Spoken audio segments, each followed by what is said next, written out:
Who I got with me here? Hey. I got Meryl, man. All of the traveling that I've been doing has me learning quite a bit. Some knowledge gets reinforced, like don't travel Spirit Airlines or rent from Hertz Rent-A-Car. Anything that's yellow, no, don't do it. No. But excitingly, a lot of what I'm learning right now is from meeting people, and this knowledge is brand new. For instance, I got to talk to the most famous bottle digger in the world. What do we have here? I got a legend next to me. We got Brandon from Adventure Archaeology, and we are having some fun. We're gonna go hunting. What do you think we're gonna find, man? Zombies. I think we're gonna find metal objects. I hope so. I was thinking Taco Bell. Let's get some Taco Bell. Yes, yes. Let's get it, brother. I think I've accomplished one thing in my life. I've made people associate metal detecting finds with food. Sushi has been unlocked.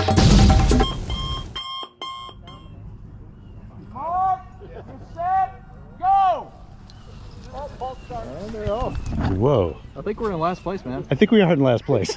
We better go. Who I got with? The people that I met were awesome, but this was the closest I've ever seen to a zombie apocalypse. It was the solar eclipse week. Nobody's judging. There was $13,000 of silver in the ground, but it gave me an opportunity to talk to my new buddy Brandon. Who I got with me here? Hey. I got Meryl, man. What's up, everybody? Metal Detecting NYC. Hey. We're mixing the southern with the northern accents Yes, today. sir. We're gonna Yes, see if sir. we can find some cool stuff. If y'all have not checked out his channel, I'm gonna put a link down there for you guys to check it out. He is super informative. So let's go see if we can find stuff before we get left behind. Let's go. Okay, I don't think I got that on film. You know, I'm kind of processing a little bit slowly with the jet lag, but I just went over a signal that somebody else skipped. They were like, that's a wheat penny. And I just picked up the wheat penny. Here you go. And they're like far down the road. Oh, wait, what?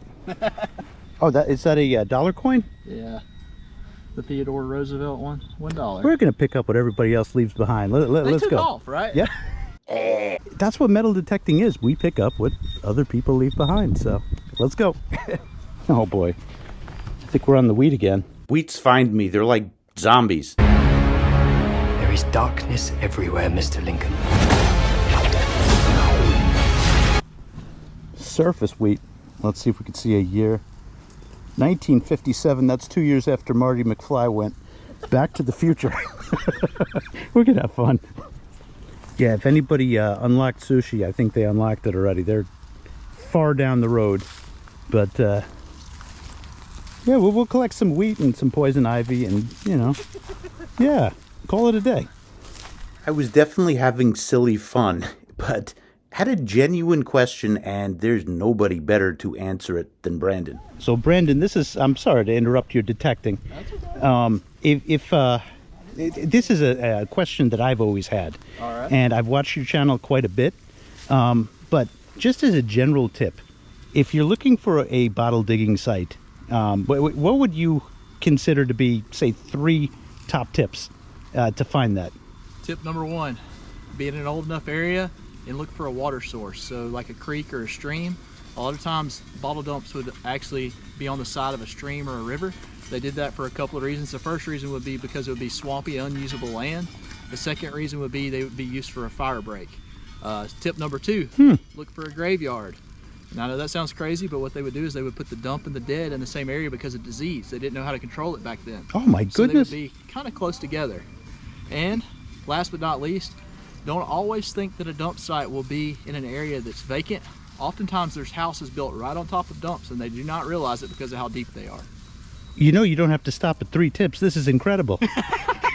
So that's 3 that I kind of live by, but there's a lot more out there. Metal detectors can help you locate the dump site. So if you get in a really trashy area where you're digging up a lot of rusty stuff, keep digging. And then I do the dumbest thing in the world. So you don't find anything. This is amazing, but I think we're both realizing that the wheat pennies are calling us. I really shouldn't project that on other people. Yeah, Let's go get some wheat. absolutely. Whether you realize it or not, this has everything to do with metal detecting. What do we look for with our metal detectors? Old stuff. That's right, old stuff. Like this? This is a brand new process. And this guy was naked before Sesame Street. In fact, Wilfredo the Grouch, great-grandfather of Oscar the Grouch, lived in a privy hole. I mean, for those of you who didn't know, we've had flushing toilets for 3,000 years, possibly 4,000. The Romans definitely had them. Okay, let me rephrase that. Bougie Romans had flushing toilets. But for the average person, was that accessible? Throughout history, despite there being flushing toilets in some places, the average person had to dig holes when they did their business. And they also had to dig holes to bury their garbage. That's how we get bottle sites. But this is a treasure hunting channel, and this is not a history lesson. This is an opportunity lesson. Let's dive a little bit deeper, like Wilfredo the Grouch. If you were a nomad, you could do your business and walk away. I mean, the animals did it that way, so why shouldn't you? But as people learned to farm, they stopped migrating. They stayed in the same place and lived together.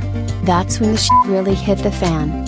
You see, human waste poses significant health risks when not properly managed, as it can spread diseases and contaminate water sources.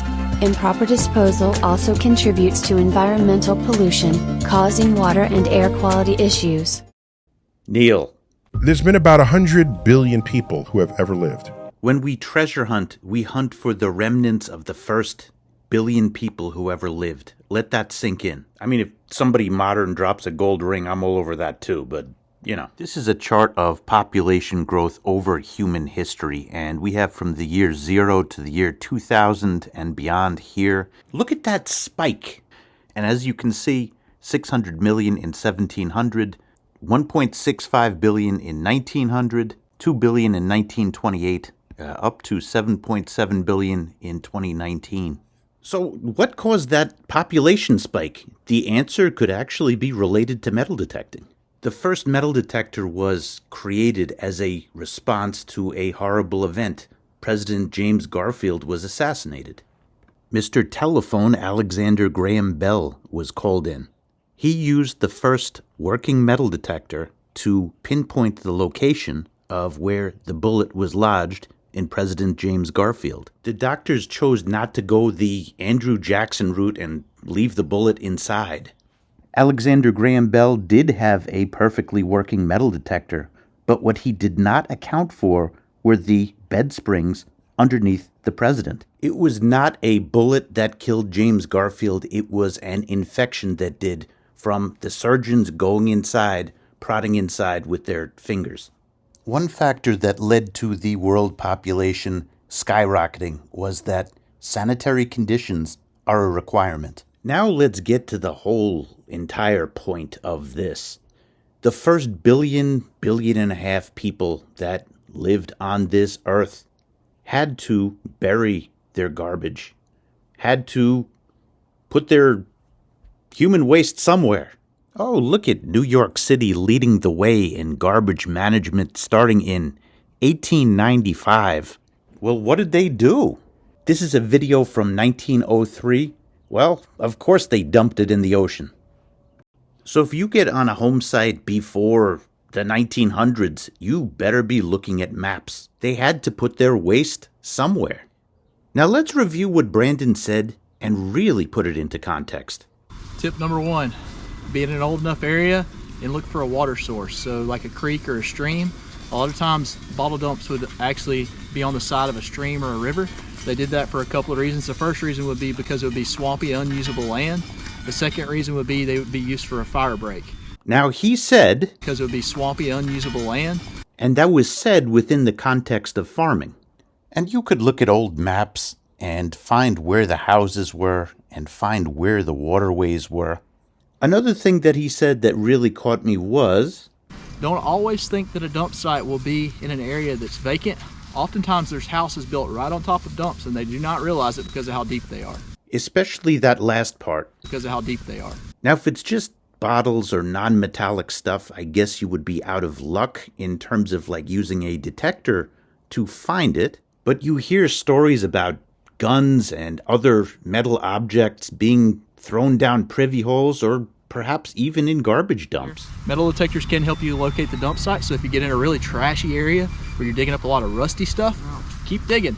So the next time that I am on a home site, this is what I'm going to use. He was talking about deep holes, being in the ground where people would throw bottles, people would throw garbage, and you know what? There could be some metal that ended up in those pits, and that could tune me into where those bottle sites are. We're like locusts. Look at us. We're like metal detecting locusts. Hey! Hey, Merle. Hey!